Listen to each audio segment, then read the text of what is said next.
All right, well, as per tradition, Lo, why don't you take us through our intro?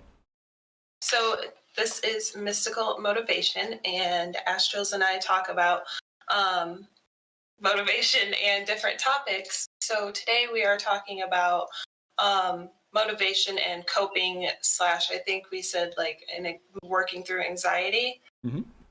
So yeah.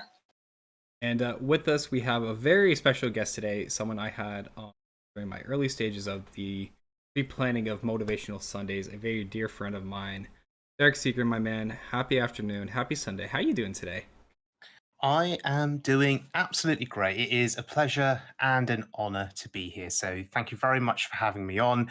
Really looking forward to this conversation over the next hour. Same here. Honestly, it's always a pleasure when I get the chance to talk to you. Just aside from the fact like we're good friends, her stone background and everything, it's just hearing your voice. Like, Well, I get messaged by a lot of people, and they say, Darkseeker, I watch your videos because of your voice. Not that you're any good at Hearthstone, but your voice is so relaxing to listen to.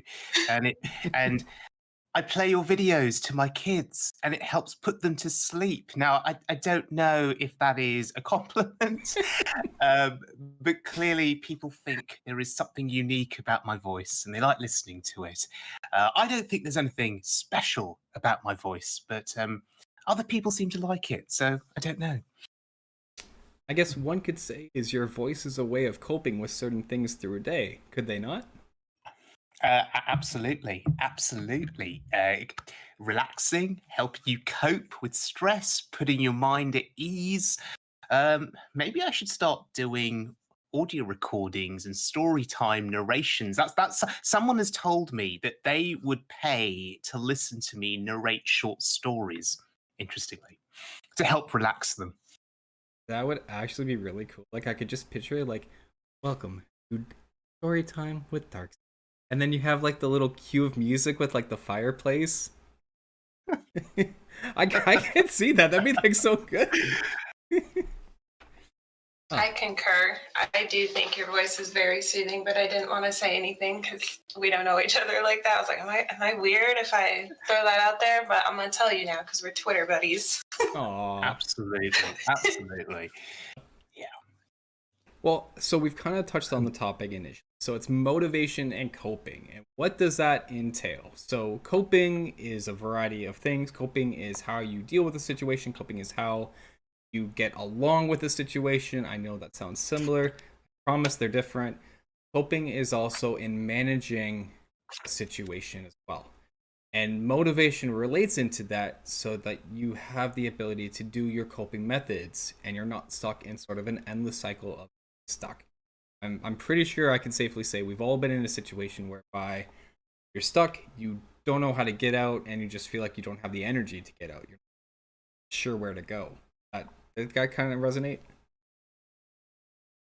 Yeah, absolutely. I think sometimes you have a plan and you think, okay, I need to do this, this, and this to get myself out of the rut that I'm in. But you sort of lack the energy, you lack the motivation, and sometimes it's harder to see that way out as well. It's harder to see the light at the end of the tunnel, depending on the situation that you're dealing with.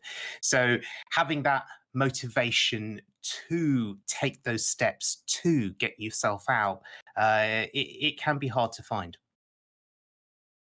Yeah, especially when you have to try to dig deep for it. Motivation doesn't always come easy. I mean, well, I'll pick on Lolo for a slight bit.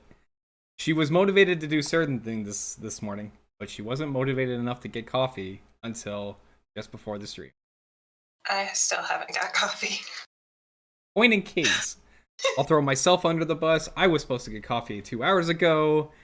I got it 15 minutes before we started. So, motivation comes in spurts, just like with coping, right? Like coping isn't immediate. As soon as you deal with the problem, you're not immediate like, oh man, I'm gonna cope with this like right now, like so hard. Like I got my coping plan. Like I am on the ball. We're gonna get that 3 point shot into getting the stress relief gone. I might have gone too hard on the sports analytics there, but I guess the point. It's like I don't play sports. I do the Uh, ooh-woos.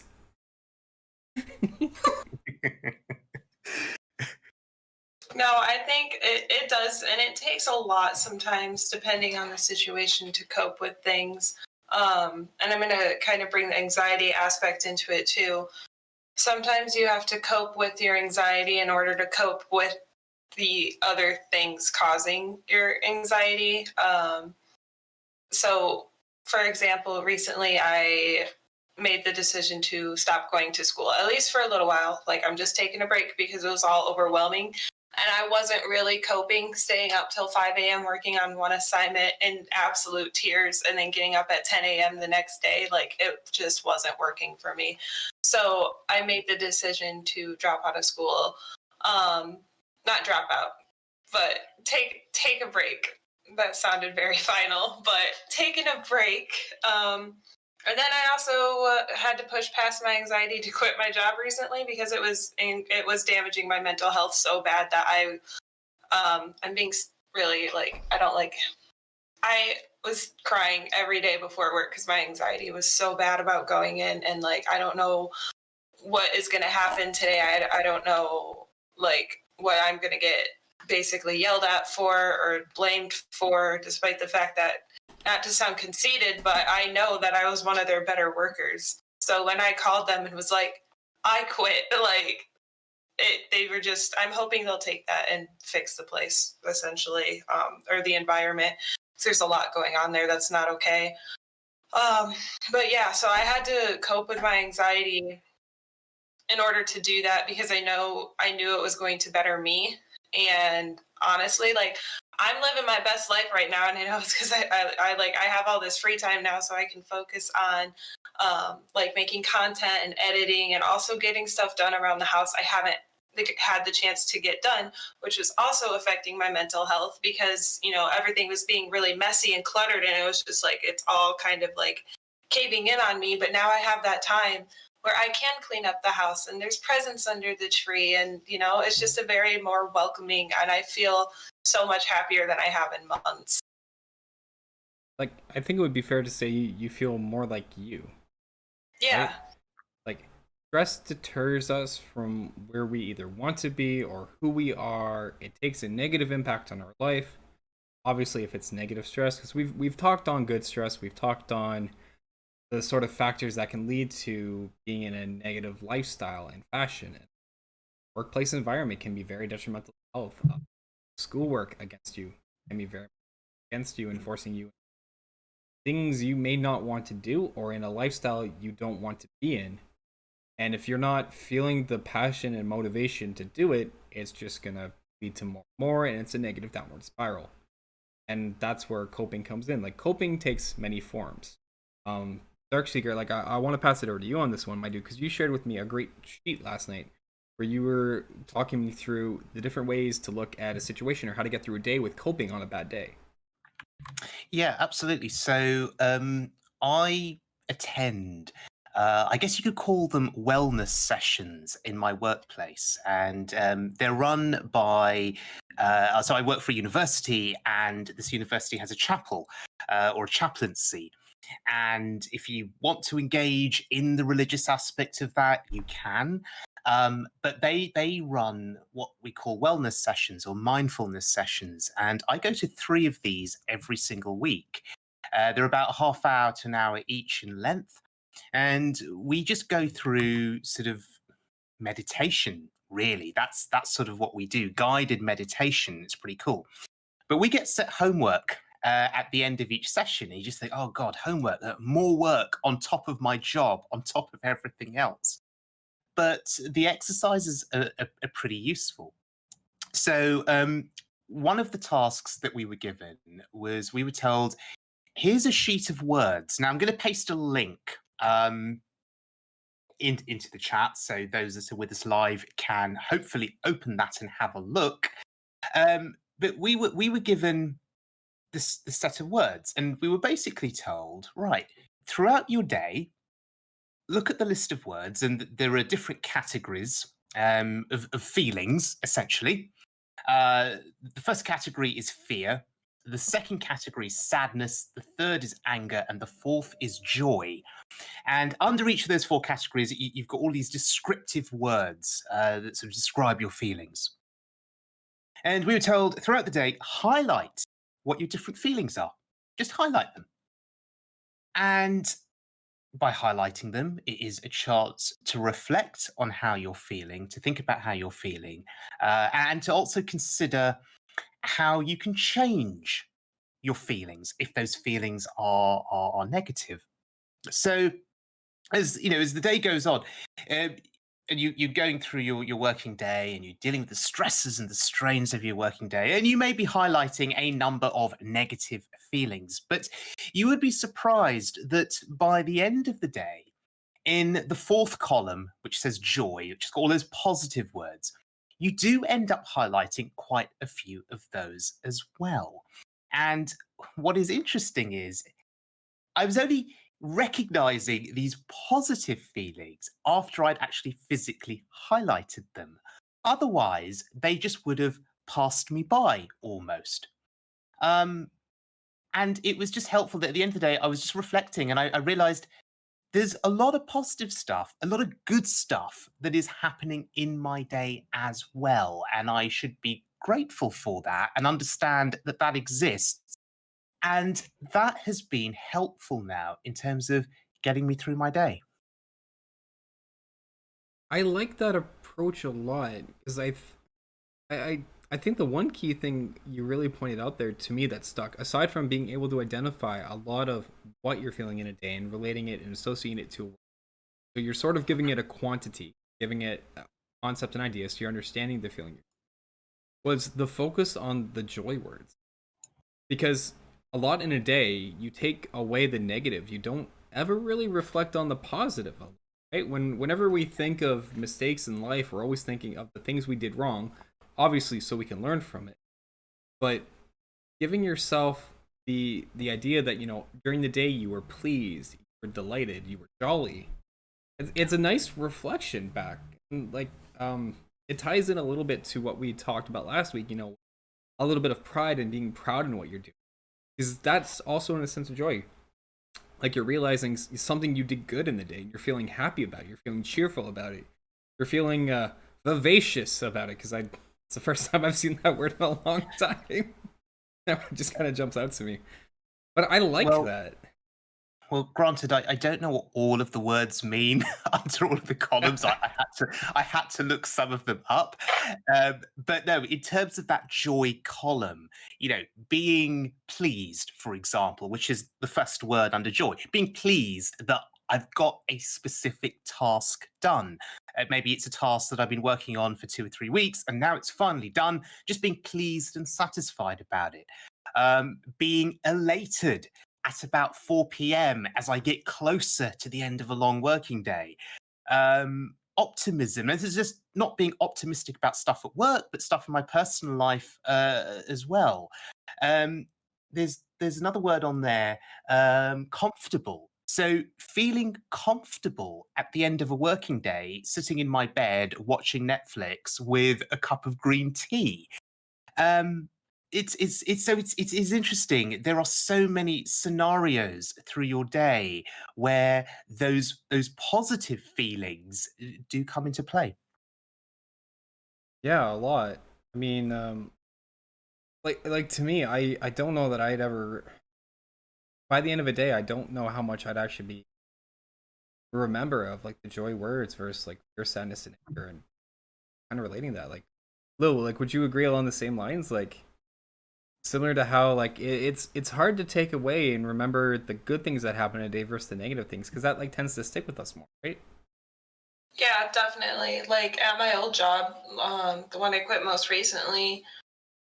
Granted, I do for a fact know that there were more negatives than there were positives, which is why I left. But you know, there were good things too. Like when my bridesmaids worked there, I had a closer relationship with her. So, you know, being able having that support system with her and being able to vent to her did make the days better. It also made the days better that I did get along with my coworkers, because it wasn't an issue with my coworkers. So at the end of the day, I knew I had them like behind me, like, you know, they were on my side. I got along with everybody. And I didn't mind the work. So like so there's different areas that we were in, and we have a machine called Cardex. I liked being upstairs in the Cardex because you basically just pick parts, and I love getting in that zone. So I was always happy when I was up there. So that was what I would try to focus on while I was there. That, and it's an opportunity to listen to my podcasts about like true crime and shit. So, you know, there were positives, and I tried to focus on those. But I would say, like, with my personal life too, or like streaming or whatever, you know, last night I was really frustrated with the audio issues that we worked on for 4 hours. But I didn't let that ruin my entire night. I wasn't just like, okay, well, it's fixed now, but I'm not going to bother streaming. Like, I got back into streaming, and then I was like so happy while I was streaming. I felt relieved that it was working. I was able to play Red Dead 1, like, and I was overjoyed about that because I've been wanting to play it. So I was focusing on those rather than like being like, oh, well, it took 4 hours and now I'm 4 hours late and my stream time got cut short. Like, no, I was just happy that I had the opportunity and that I have you to help me with things like that. Yes, much love to you. But yeah, so I was feeling really, instead of frustrated, I was feeling very grateful in that moment and very just overjoyed that it got resolved, and, you know, that I have friends like you to help me, and because I couldn't do it by myself, obviously. So. Well, I wouldn't sell yourself short. I think you would. Well, okay, maybe not to make a short joke. Wasn't where I was going there. Short. She's short. It's okay. Anyways, I'm average. You're above average, just not in height. Anyways, not the point of what I'm trying to get at. If I get on a short joke line, this is just gonna end badly for me. No, what I was gonna say was the kind of key thing you said there, the support system, right? Like, Dark's workplace. That sheet is a sort of support system, identifying what's wrong, reflection on solving it. But support systems and other coping methods exist in different ways. You know, reaching out to friends for help. Friends are a support system, coping method, if you will. Spending time with good friends for good laughs is a lot of fun. It takes away from the negatives, right? Definitely.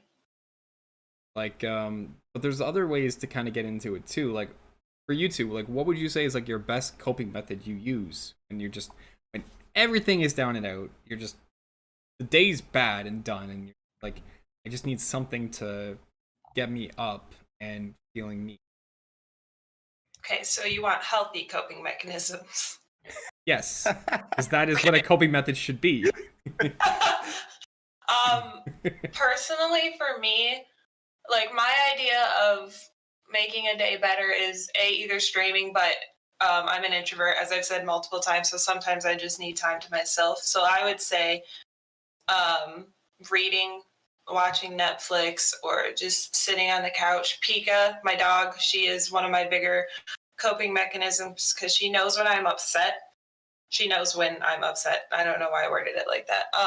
So she tends to get very clingy to me when she knows that I'm not doing so hot. So petting her, which sounds really stupid and small, but it helps a lot. Like, just having her there with me, like, yes, I have this little animal who depends on me.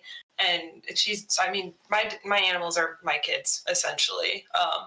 So I would say just relaxing in the living room with her and the Christmas tree and a good book, good coffee, and watching videos or whatever. I like that. Dark, what about you, man?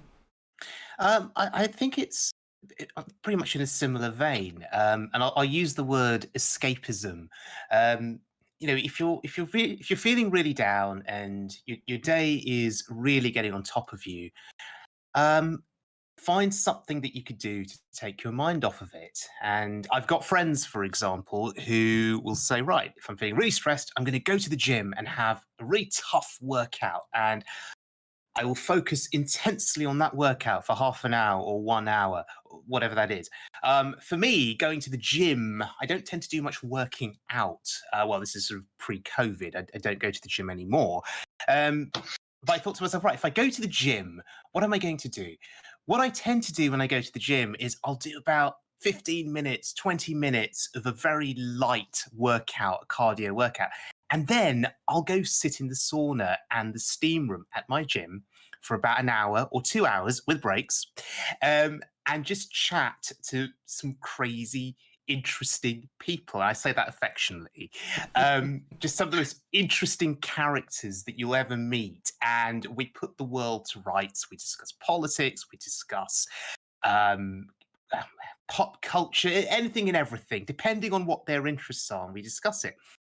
And for a number of years, that was my sort of my zone to go to for sort of de-stressing and forgetting about things outside of the gym. Because when you're sitting in a sauna or a steam room, you can't pick up your phone, you can't look at you any kind of a screen or electronic device, and you're essentially cut off from the rest of the world. It is the ultimate form of escapism in many ways, for the time that you're in there.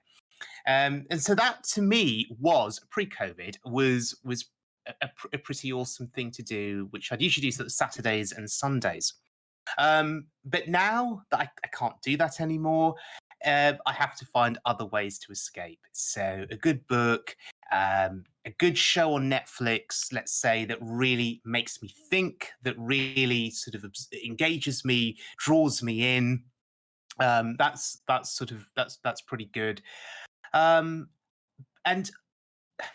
the benefit of that is, okay, you forget about your problems for a bit. Your problems don't go away. They're perhaps still going to be there once you come out of that zone. But by escaping for a period of time, you're giving yourself some more time to think.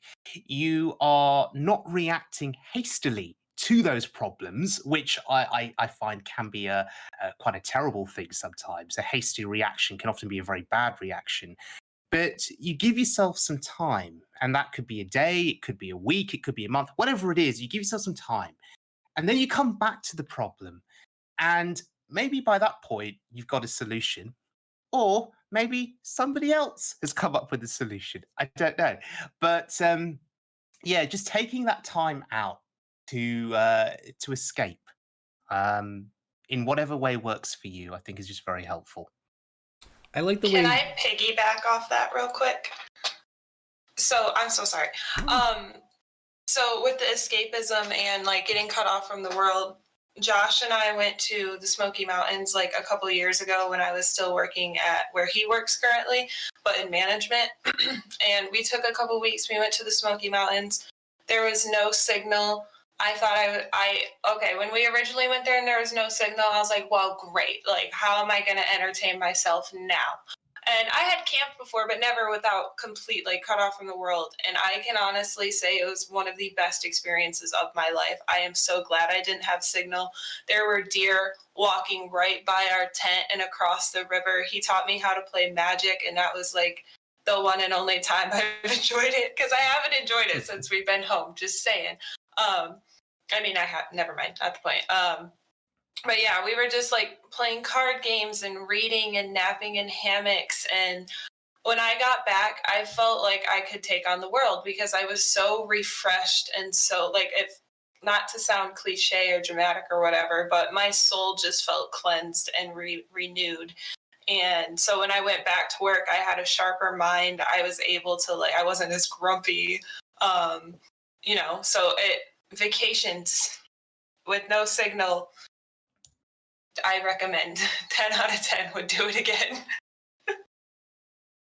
I'll just latch onto that a little bit, because what the two of you said with escapism, getting away from the root of the issue, getting a chance to self-reflect, to rest, relax, feel, quite literally, because with stress there are times when you may just become so numb you don't feel anything more at all. Not a good sign, don't. But you're escaping away and coming back with a refreshed view, or like Dark said, maybe someone else has a view to help you solve the problem. It's a step back, and that escapism, I think, is one of the best coping methods you can do. Yeah, Okay. I tend to have sort of is it an issue or problem with my mindset where if there is a problem that is presented to me, I will want to solve it there and then say I'm done with it. Because the longer that problem exists, and it could be, let's say, a work related problem or a personal problem, whatever it is, in any environment, the longer that problem persists, the more it stresses me out, the more it weighs on my mind. And I find that that is the case with big problems and with small problems too. And I sort of need to sort of teach myself to say, you don't need to solve this right now. This problem is only a few seconds old. It's only been in existence for a very short period of time. You don't need to solve it right now. Um, just sit on it, sleep on it, think on it, reflect on it. And that is something that I need to do. But I do find that my anxiety just can increase if I don't feel like I'm actively trying to solve that problem here and now. I don't know if that makes any sense. I'm the same exact way. Like, if I have a problem, I'm like, all right, this needs to be solved right now. And I am so bad about walking away and taking a second. Specifically, math, anything math related or like technology related. Like, just ask Josh during accounting. That's why I was at my desk till 5 a.m. I was like, I don't understand what I'm doing. He's like, you need to step away for a second. You're getting frustrated. You're not thinking clearly. I was like, okay, but if I step away, I'm going to feel guilty almost. It is guilt. Like, for any problem I have, but I'm using this as a specific example. If I'm not actively, like you said, Dark, working on the problem or trying to solve it, I feel guilty and I sit there and shame myself and then I get anxious about it and it's just like this vicious cycle that just repeats. So that's something I'm working on personally too, is stepping away when I know I need to. Yeah, like the identifying that you need to solve the problem right now. I will relate. I'm very much the same. Also, maybe kind of helps, doesn't help. That weird kind of logic in my job because I'm in a position that when an issue comes up, it has to be solved right away.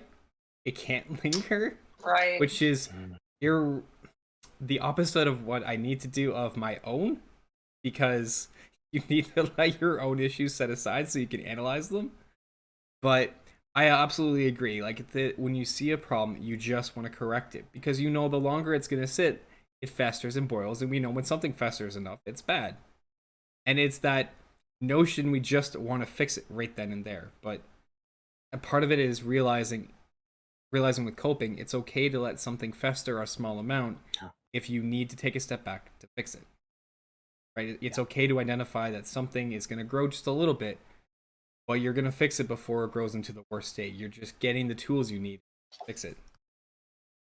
Yeah, absolutely. I think it is just having that recognition, and just for me, I've got better at it now over time. But part of that, I think, is down to having a good support structure in place. I'm lucky at work. I work with a wonderful team of people who are always there to support me and always have an open ear. So if I need to talk to them and present something to them, they're always willing to listen and offer suggestions. At home, I live with my mum and dad. I care for them at the moment. They are always there to offer me advice. So I've got an excellent support structure in place. I just need to develop the patience to take that step back. And as I say, I am getting better at it over time. And maybe it's one of those things where they say, oh, as you get older, you get better at it. I don't know. Maybe it's just experience that's needed. But yeah, it's not easy. But one thing that I have realized is that I am not alone in this. And when I was going through this exercise at work, where we were writing down our feelings, when the group was reflecting, I think it was about a group of 10 of us. Everybody basically said that they are suffering from anxiety related to thinking about their problems on a sort of on a by the minute basis almost in some cases. And we all sort of came to this realization that, oh, you've got this, you feel like this too. Oh, right. We are not alone. So you take some solace in knowing that you're not alone, and actually going to other people for support and help and guidance is also an option. I feel like that brings up an important point too, and we kind of touched on it earlier. Like, it's okay to reach out and ask for help. Like last night, I'm gonna admit, I should have texted you before I started. Look, Twitter is my venting dumpster fire. Okay, so Astrals messages me. I was like, oh fuck, why didn't I think about just asking him before? I was like in tears. He called me, and I'm like sniffling. I'm like, yes. Pretending I'm not fucking crying from frustration. That was definitely one of those moments I should have reached out to people who I know have more experience than me and been like, it's okay to ask for help. But in my brain, I'm like, no, you need to figure this out by yourself. Like, you have to. And I don't know why my brain does that to me, but it didn't even like click until you messaged me. It was like, hey, everything okay? I was like, no. So Yeah, it was an interesting way that got about there. So like I go to Twitter, I see her post, it's like audio issues not working, hate Streamlabs OBS. I love Streamlabs OBS now, but it's fine. And I'm like, okay, something's not adding up here. So I just like I message her and I go like, Rutro, what's wrong? And then she goes in literal tears, audio not working. And so we started up a phone call and it went on for 4 hours until we finally solved the problem. I low-key hate audio driver issues. I can fix them, but I hate them. It drives me up the wall. I almost lost it like 3 times. I'm like, just freaking work, because we fixed it 3 times in the 4 hours. But because of Realtek and Windows 10 being what they are, it reinstalled and changed all the fixes we did back to the defaults. And I'm just like, fine, we fixed it. Our coping was that we got it done and it worked. So yeah. I just want to reiterate, he fixed it. I just clicked where he told me to click. I did nothing. To be fair, when the audio wasn't working and you couldn't hear me, you did click the right buttons without knowing. That I was reading your mind. We were on the same brain wavelength. Could I just jump in? So I was 10 and audio drivers there. Just a side note here, because it's going to make me feel better just ranting about this for a second. Windows 10, oh, bloody hell. It's ridiculous. It installs all these drivers, the automatic updates. I know you can turn them off, but it installs these driver updates without telling you. And then you turn your computer on and nothing works. And then you've got to try and either roll back the driver or install new drivers to try and fix the thing. Because of Windows 10, I've lost Ethernet connectivity on my computers. I've got this gaming PC that I've spent a fair amount of money on, and because of the January update earlier in the year, it broke my Ethernet connectivity. Yeah. And so I've got this expensive motherboard with this network card, and I just couldn't connect to the internet. So I had to go on eBay and buy a £5 USB add-on thing that I sort of plugged in, and now I can connect to the internet again. But it's just an absolute mess, mess. So one day I'm going to ditch Windows. One day. The problem is too much of what I do relies on Windows at the moment, so I can't do it just yet. But one day I will. But yeah, I feel a lot better now. Windows 10 is a fine OS for things. When things work. It is the absolute worst when it comes to drivers. So back in August, and this was coping for me, so I got it in my head. I had an audio driver issue. I was anxious as fudge because PG-13 at the moment. I'm not bad word. I was anxious because it was literally the day after my birthday. I had just bought this PC like 3 months ago. It was working fine up until my driver stopped updating. I couldn't access anything. I couldn't get anything done. And the next day, I had a big stream day for MTG Arena. It was like when I was like the featured content creator of Wizards of the Coast for a week. So, and my computer's not working the day before. No. And I'm just like, I'm anxious. I'm upset. I'm frustrated. I'm literally like trying to scramble to get everything done. Like I contacted like a person to like try to fix my laptop like last minute. They're like, I waited out front of the door because like pre-COVID, they were like, COVID precautions. Like I can't meet in person. I'm like that's fine. I texted them when I got there. I was like, I'm here. I didn't hear back from them in a half hour. I'm sitting in my mom's car. I'm like, still here. And finally, they text me and they're like, sorry, be there in 10. Another 40 minutes go by. Like I've been there an hour and 10. I'm like, I'm sorry. I'm done. I am leaving. And then they text me back and like, oh, I thought you understood.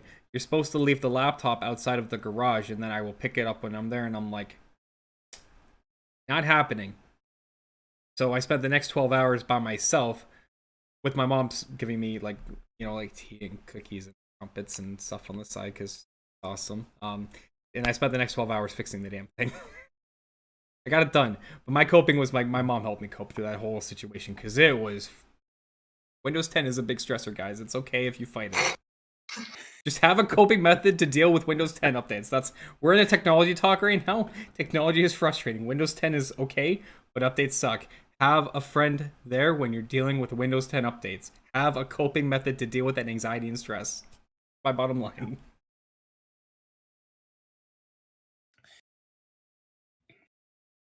But like it all reiterates the same point, right? You need a strategy for coping in order to get through a situation. Yeah. Just a point to latch onto that. Sometimes just making a very small change to something to your routine, I think, can be good at helping you to cope. So for me, I work from home at the moment, but pre-COVID, when I was traveling into the office each day, I was spending 3 hours of my day commuting, 90 minutes in the morning, 90 minutes in the evening. And I was starting to find that that was really stressing me out. I utilize the London Underground here, which is sort of the train, the tube system, the underground subway tube system, whatever term it is you want to use to describe it. But it's one of the oldest train systems in the world. And I think it was built back in the late 1800s. And they just kept adding on to it over the centuries, I guess. But that travel, that journey every single day is a real grind. And it can stress you out because things don't work. There are constantly delays, frequently trains being taken out of service, signal problems, signal failures, and particularly in the winter, can be incredibly challenging because the leaves start falling onto the tracks and the trains can't cope. So they will take trains out of service. They'll run a reduced timetable. The trains will travel at a snail's pace. And I do remember tweeting them at one point saying, "Can't you just replace the wheels on the trains because the wheels are so old on these trains?" And they said, no, don't worry. We're going to replace all of the trains. We're going to get you new trains. But and said, okay, when are you going to do that? Oh, sort of another decade or so. It's like, well, okay, that's great in another decade, but that doesn't help me today. But anyway, that journey every day, as I say, was quite challenging. So I had to find ways to cope with not just the length of the journey, but the stresses and strains of doing the journey and getting through it. So I invested in, well, not an investment; it's free. I sort of turned my attention to just relaxing podcasts with noise cancelling headphones because these trains are so old; they make so much noise, right? And I just sat there and I just closed my eyes and I would escape into these podcasts. And on podcasts on a whole range of different things. True crime those kind of podcasts is pretty cool. I'd also listen to podcasts on spirituality that sort of calm you down a bit. So that's been pretty interesting. And I also enjoy podcasts on the paranormal. So that's been a savior for me during my journeys. But just something, it's going back to that theme of escapism. of getting away from it all. But the other thing is changing an aspect of my trip. Even if it increased the time of my journey, I would take a slightly different train route. I would get off halfway through my journey and get on another train just to vary up the scenery and to have a slightly more comfortable journey, even if it means I get to work a little bit later. But yeah, making small changes every now and again can just vary things up and make it all just seem a little bit more palatable. Sidebar. So sorry. No, it's I have okay. 2 podcasts to suggest to you. My Favorite Murder, that's a true crime comedy podcast. I love them to death. And then Ghosting Around is a paranormal podcast, and they're super funny. Okay, that's all. I was gonna say another podcast I'd absolutely recommend is The Witch's Hour. It's a really amazing podcast by two Oh, yeah. individuals. It's a No, really I- good I- one. It's fresh. There's only like 2 episodes, but absolutely suggest checking 3 out. now. 3, sorry, 3. I got excited about the other podcast. I kind of forgot about my own. Yeah, little sell it. Lil actually has a paranormal podcast arc. Ooh, oh, I do. oh, fantastic! Could I ask you guys when we are done today? Could you just tweet all of these recommendations to me, please? Absolutely. I was gonna. Oh, point about coping. Right, the small changes that you talked on too. Like, small changes are a way to deal with an anxious situation too, because there's something in that situation causing grief, stress, and issues, and doing a small change is a great way to identify what may be the cause, or even just get a solution to what's going on. I'm kind of in the same boat as you, Dark. Like I commute to work via buses. We don't have subways in the part of Mississauga, Toronto that I live in, but I have to take transit to get to work because I did sell my car because of my concussion. So, but I am stuck on sort of the same bus route from time to time. So I don't really get like the chance to do a different scenery, but I'll do different things on the bus on my way there in the morning. Some mornings I'll be trying to think about what we're gonna talk on for Draw for Turn. I'll be trying to think of a new deck list for MTG Arena. I'll be mass messaging on Discord and just spamming people, or I'll be grounding Lilo because that's just a fun way to pass the time. But doing small little different things in the morning to sort of switch up not the drudgery, but the daily routine and get a little spark of difference, because that little difference could actually make the day happy. Not gonna try to throw anyone under the bus, but for example, here, look at Lil right now. She looks like she's absolutely cozy in her chair with her blanket. If that doesn't speak to coping and being comfy and happy, like, I don't know what does. Yeah, it is interesting. So you look at the pandemic, and you look at COVID and the situation it's put society in since March, and there's obviously a lot of negativity surrounding it. It's impacted people in quite a serious way, either with their jobs or with their health. Um, and for me at work, certainly it's thrown up various challenges in terms of how I do my job and the tasks that need to be done. But on reflection, there's certainly been positive aspects in relation to the situation.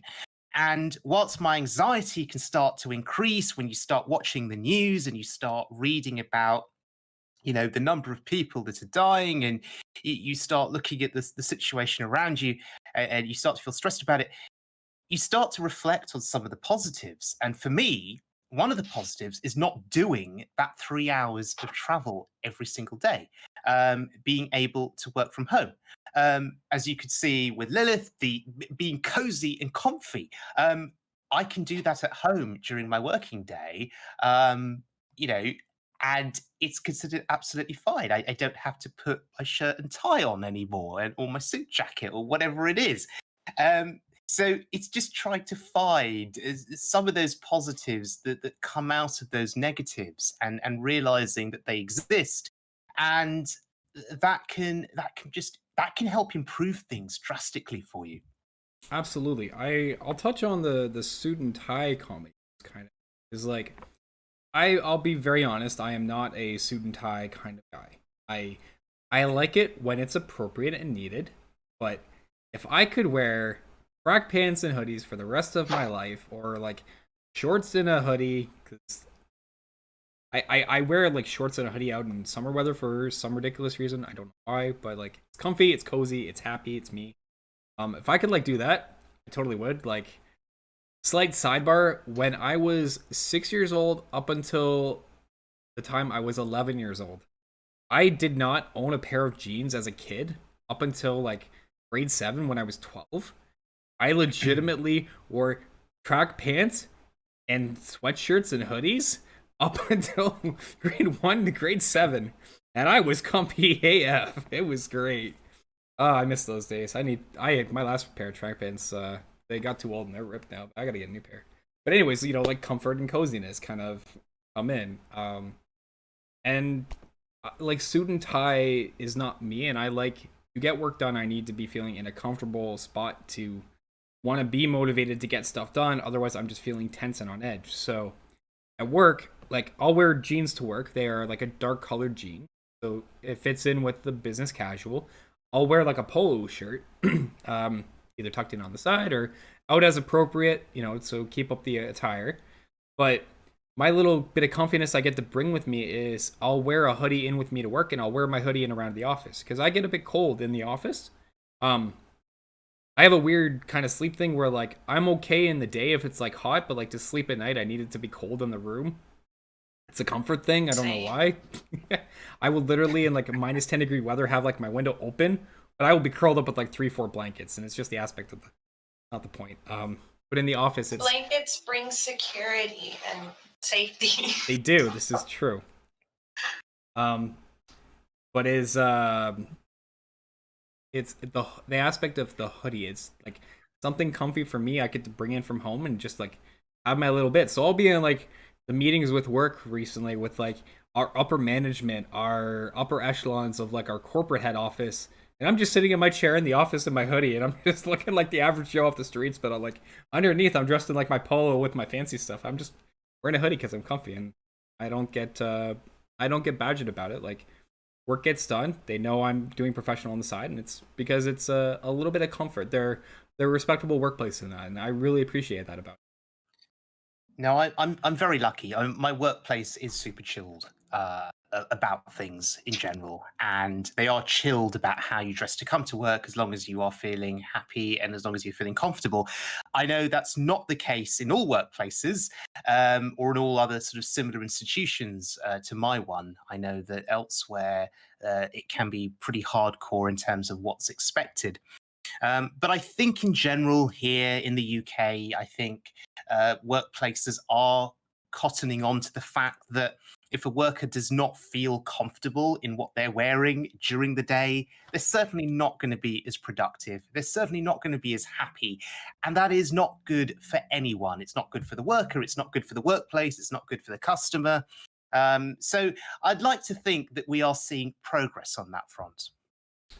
Yeah, honestly, a lot of workplaces are still kind of on the old mantra, dress as we tell you, don't feel otherwise. But I will agree, a lot of places are opening up to the fact if the worker is comfortable, they will be more productive, which brings in line a healthier work atmosphere, a workplace. And ultimately, it's another coping method, right? Like, if you're in a spot that's not comfortable, you want to have something that'll make it comfortable. You need to, maybe it's little friendly items. Like for me, it's my hoodie. Um, just gives you that kind of aspect. I think Lil, you once told me like your aspect of being to do for yourself is like when you get to change your hairstyle, your hair color. That lets you bring out an aspect of you to bring in your style into the workplace and bring in who you want to be, right? Like that would be a coping method, I would say, to bring it and make it yours. Yeah, definitely. Dyeing my hair is, to an extent, a coping mechanism. It's also like me trying to, express myself, I guess. I don't know. I just like dyeing my hair a lot. So I guess, yeah, it is a coping mechanism. And I was ecstatic when my old workplace was like, oh, we don't give a crap if you dye your hair. I was like, even if it's like half blue and half black, they're like, yeah, we don't care. I'm like, great. And I went out and did it like almost immediately, as soon as I could. And I need to get it redone again. So I'm going to get this side green next time. Okay, not the point. But yeah, so that was like a little bit of comfort that got me through a couple months or a few months. I would say another comfort I brought to work was, well, coffee. That was always comforting to me because it was like warm and I could hold it.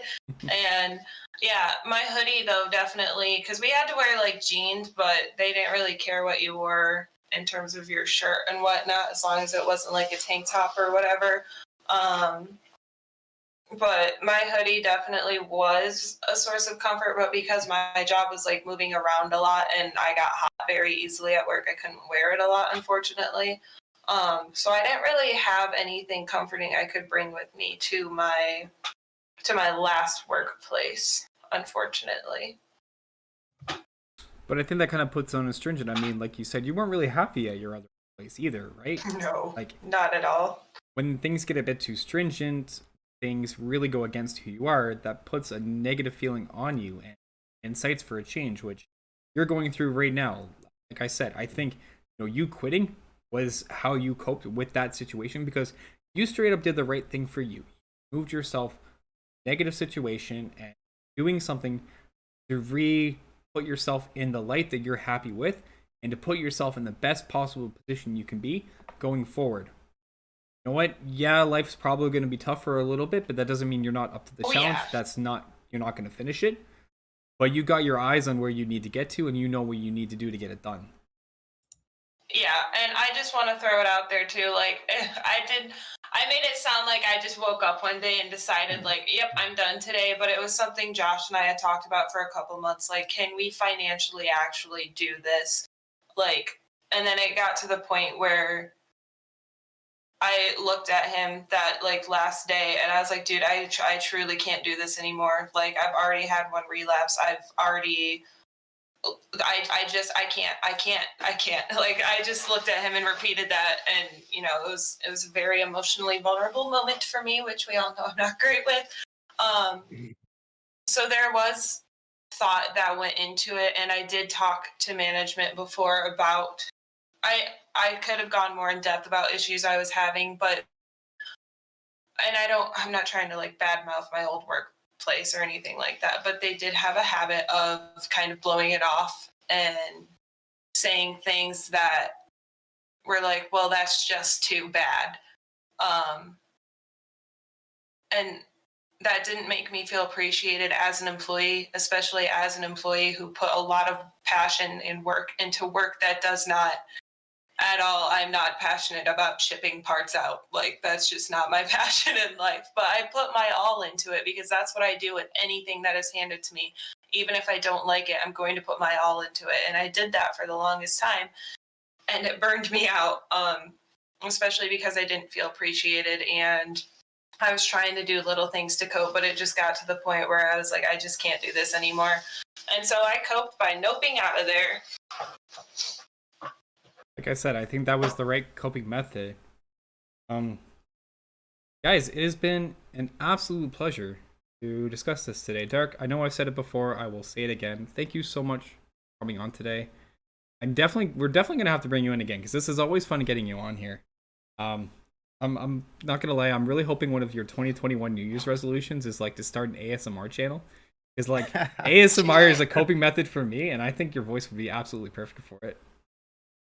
That's very kind of you to say. Can I just say what a pleasure it's been to be here today, and I've really enjoyed this conversation. So thank you to both of you for having me on. Before I sign off today, could I put out a book recommendation? Absolutely. So I chatted briefly with you about this book, but it's a book that's had sort of quite a big impact on me. It's had quite a profound impact on me.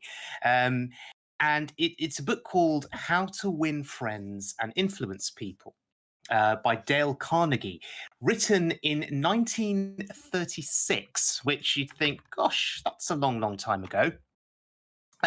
But I engaged with this book a few years ago, actually as an audio book. Back then, I was doing a lot of traveling around for my job. So I was on the train a lot. I was walking a lot from one location to another. So I needed a way to fill my time. And I came across this book. It is classified as a self-help book, but it's something that really resonated with me because of the principles that were noted in the book. So basically, the core idea of this of the guidance in this book is don't ever criticize, don't ever complain, and never tell anyone that they're wrong. And it's basically saying be super nice to people, including yourself, and live your whole life under that guise. And yes, it says don't ever criticize someone. Well, maybe sometimes you do need to be critical, but it's sort of saying phrase it in a way that doesn't generate conflict. Um, and always listen to other people. It says listen more than you should speak. There's some really interesting principles. And I realized I was doing a lot of that anyway, because my personality is sort of quite inclined in that way. But it made me realize that if I try and do more of this on a regular basis, it would make my personal life better, and it would probably make my working life better as well. So yes, just a plug for this book. It's a very old book, but it's scary how what he talks about in that book is still in 1936 is still very much applicable today. Yeah, I mean, like that's almost 100 years later, and it's still words of wisdom. I'll kind of relate it. Like, words of wisdom never cease to be just that. They're always applicable, no matter what. I would I would go on to say that the words and topics in that book are gonna always be relevant. They're that important to a person's well.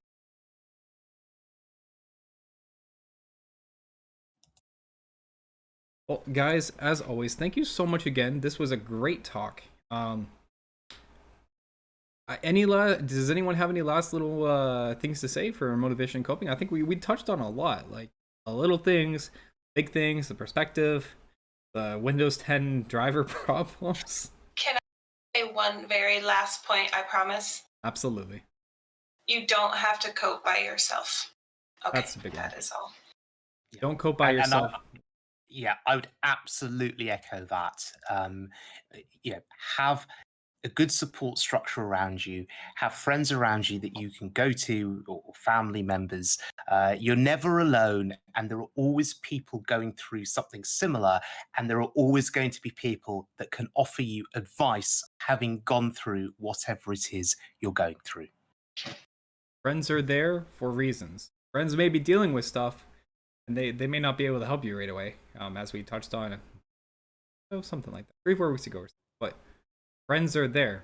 Friends are there to help you. Coping is never alone. Shouldn't be alone. Absolutely.